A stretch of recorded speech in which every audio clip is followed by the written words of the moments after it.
Okay, we're gonna do our first installment of the U of U Comedy Club coming to the stage.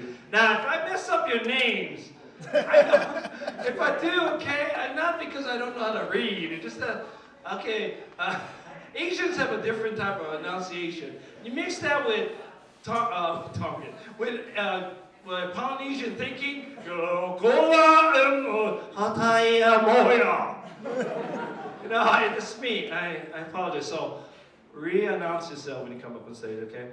Now, this man, I think he's the leader of the U of U Comedy Club. Because we went outside, you know, listen, man. We're gonna go and do it. No. I like this show, you know. The first ethnic, racial, you know, whatever, non-biased show, you know. You know, I'm glad I'm not with a woman right now, so okay. What was that, baby? Not enough. I'm old, okay. Damn it. Square it hard and keep it up. That's what I said. No, Sean's family. Not. Yes. Okay. If I say this wrong, Amar, what's the last name? Oganov. Oganov? Oh. You got it. It's exactly it. Damn it. Give it up to Amar, everybody. Coming up to stage now.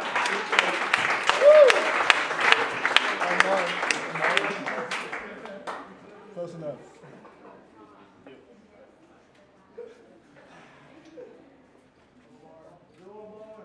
How's it going, ladies and gentlemen?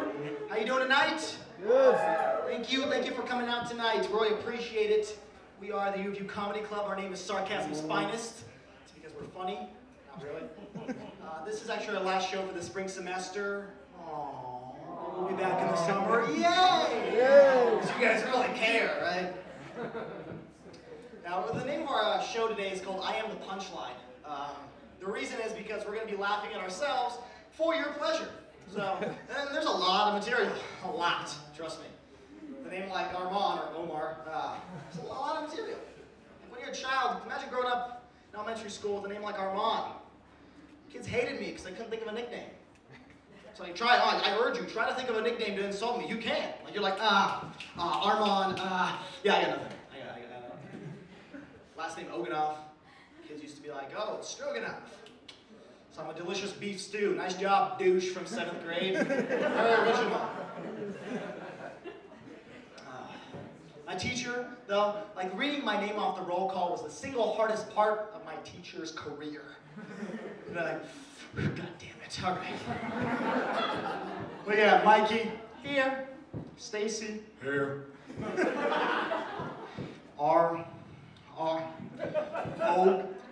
God damn it, you know who you are. Right here. How do you pronounce your name? It's the same as been for the past 7 months you've asked me that question. Why'd your parents give you that name? I don't know, I had a board meeting with my parents and I was like, you know what? Let's do Armand, stamp it, put it on birth certificates, done. It's talking about my 401k. That's what I'm told. I also don't understand silent letters. Aside from screwing children over and spelling bees, what is the purpose of a silent letter? Just making people cry. It's like a cock block letter. It's like, let me just fill it here real quick. Don't tell anybody I'm here. Shh, be quiet. Silent letter. I'm just gonna stand here and distract everybody. It's like a 007 letter. No, if that makes sense, like what's the logic with that? Why don't we just throw in numbers now? Like actually, you guys spelled coffee wrong outside. It's C65390. So it's just silent. Those numbers are silent, but they're there. Just watching you. I also hate commercials. I hate them, and it's not because they take precious time away from my porn. It's because they're just very distracting. I hate commercials. I hate them. Try to guess this commercial. Try it. I dare you to. So it starts out, right? Woman laying in bed, white linens coming down from the ceiling, just windy. Like, wow, this looks pretty cool. It's probably a good commercial for Bed Bath & Beyond or something, right? Woman stands up, walks and mounts a goat. Starts writing. Like, okay, I've seen some weird Trojan commercials, but this has got to be the weirdest. I don't understand this. All of a sudden, white wine starts pouring all over our glasses, falling from the ceiling. Just psh, psh. Like, well, I got to make a safety emergency kit. This is clearly a commercial for earthquakes. Clearly. You guys get this commercial? Anybody yell it out? Any commercial? Any ideas? What is it? Geico. Geico? No, close enough. It's no. Aqua de Show, the latest fragrance.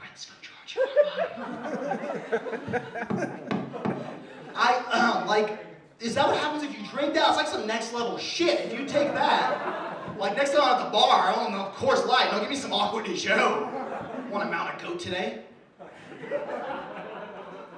I also get very paranoid with planes. I went on a trip to San Diego a few weeks ago. Anybody San Diego? No? All right. Yes. Yeah, thank you.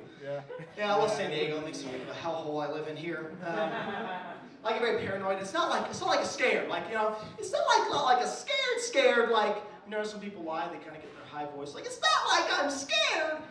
It's like a man scared. Like, yeah, I'm scared of the plane, but I face my fears. Yeah. So I feel like I'm God before I enter a plane because I think he gives me that privilege. Like for that 10 minutes before I board the plane, I think I'm God. Take a look around the people around me, I'm like, who out of all these people looks like they've sinned? That person looks like she uses the Lord's name in vain, yeah. That guy, yeah, accompanying that neighbor's wife, a business trip, my ass. Is that child using profanity? And that's not a sin, but I don't like that. That's it, I'm boarding this plane. Going to Nebraska where the hookers are cheaper. I also won't board a plane if there's any sports teams. I don't trust sports teams. Every time a plane crashes, it's like CNN, breaking news.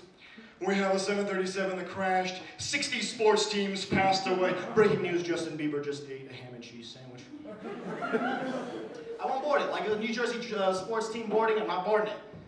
Denver Broncos, they didn't win the Super Bowl. It's not that big of a team. It's cool. I'll also be on a transfer flight. I fly Southwest. I'm a cheap college student. Flew 39 hours, $50 a ticket. Saw Iceland, Jerusalem. On my way to California. It was crazy.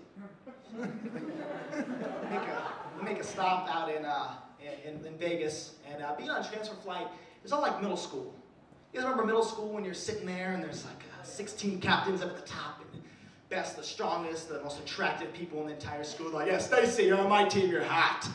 Jimmy, you're with me, you're both as a rock.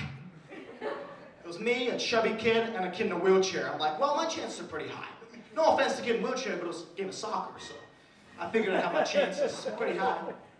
Yeah, I was the ref for that game.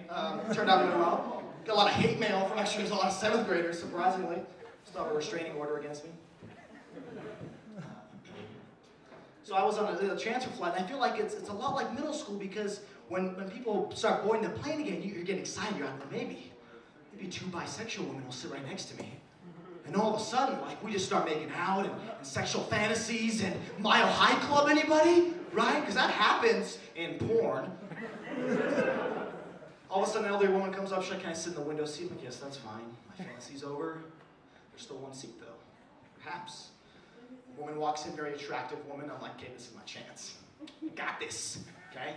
So she starts waving at me. I get excited. I'm like, well, thank you. Start waving back like an idiot. Like, yeah, what's up? How's it going? Little did I know she was waving to the boyfriend 2 rows behind me. And I was waving to a Polynesian man, actually. I was like, yeah, look at me, I'm a moron. Come sit next to me, please. She fondled me inappropriately. The next 3 hours of that flight, I was nestled in the lap of a Samoan man. And honestly, it's not as bad as it sounds. Like, I think it's better than my fantasy. It's very securing. Not that I'm scared or not, but I was like scared, but he was securing. It was very, very powerful. Very powerful. I'm a pansy. I'm actually a huge pansy. Very big pansy. And I think a lot of men have this kind of like pansy character to them. Like, I'm not scared of homework, you know. I'm not scared of that. Like, I graduated high school with a 2.7 GPA. That's right. Top 80% of my class. So yeah, I'm a pansy when it's like people are saying, hey, let's go do something like extreme, like fishing. Not gonna happen. Yeah, I'm not doing it. I'm not fishing. Okay, I don't fish. They're like, why don't you want to fish? It's fun. You get fishes. I'm like, no, you know, there's something called bears. Yeah, they live in the woods. They kill people. Like, no, don't worry about bears. I mean, we're not touching them. Why would they touch us? They're respectful. Yeah, I forgot the point where bears give a shit. I forgot about that. You know, we're only taking their #1 food source, fish. How would you guys like it if you're eating their sandwich, cup of coffee, all of a sudden a bird flies in, drinks it, shits in the cup, and flies off? You're telling me you're not going to have a little inclination to grab a piece of that bird and bite it off? Just out of fun. It's kind of like, I see bears on a potluck campfire, and they're like, well, See, that actually is a dip made out of a human that ate a fish. It's got a nice tangy, fishy flavor. It's very delicious, yeah, because bears are intellectuals. Thanks, you guys have been great. Good night. We also have flyers back there, so if you guys don't like us already, we have flyers. You can pick us up. We have Instagram, Facebook, we have events coming in the summer, so thank you.